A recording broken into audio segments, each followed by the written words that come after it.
When an alliance fails, it's often an instructive, if not always enjoyable, reminder that certain patterns tend to repeat themselves.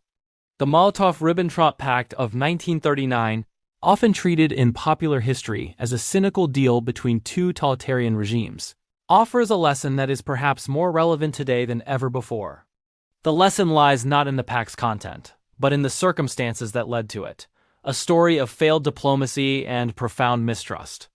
The pact between Hitler and Stalin was not a first move, but a last resort, taken only after all other doors had closed.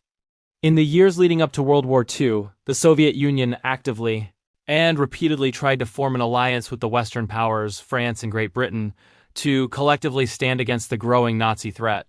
But these attempts were consistently unsuccessful. The Western democracies viewed the Soviet Union with deep ideological suspicion. They preferred to rely on a policy of appeasement, culminating in the Munich Agreement, which sacrificed Czechoslovakia in the hope of satiating Hitler's ambitions. From the Soviet perspective, this was an act of abandonment and a sign of profound distrust. When negotiations with the West dragged on and went nowhere, Moscow pragmatically turned to Berlin. The pact was morally devastating and had tragic consequences for Eastern Europe. But from Moscow's perspective, it bought crucial time to prepare for an inevitable conflict that, without all eyes, was becoming increasingly likely.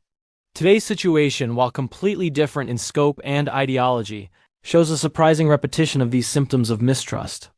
From the Russian perspective, the promises made in the 1990s that NATO would not expand have been broken, leaving them feeling betrayed and threatened. The alliance's expansion eastward, the placement of a missile shield, and the inclusion of former Soviet republics have been interpreted in Moscow as an unrelenting tightening of the noose around its borders. The West, on the other hand, insists that all sovereign nations have the right to choose their own alliances and that NATO's expansion was not an act of aggression against Russia. For Western leaders, it is a matter of sovereignty, not hostility. They argue that the promises were oral and not binding and that Russia's actions, including military intervention, prove that it is the threat. The parallel between 1939 and today is not in the specific content, but in the pattern. It is a classic example of how deep-seated mistrust and a failure of diplomatic dialogue can transform into a belief that military action is the only remaining option. In both historical contexts, a great power that felt isolated and threatened turned to drastic solutions.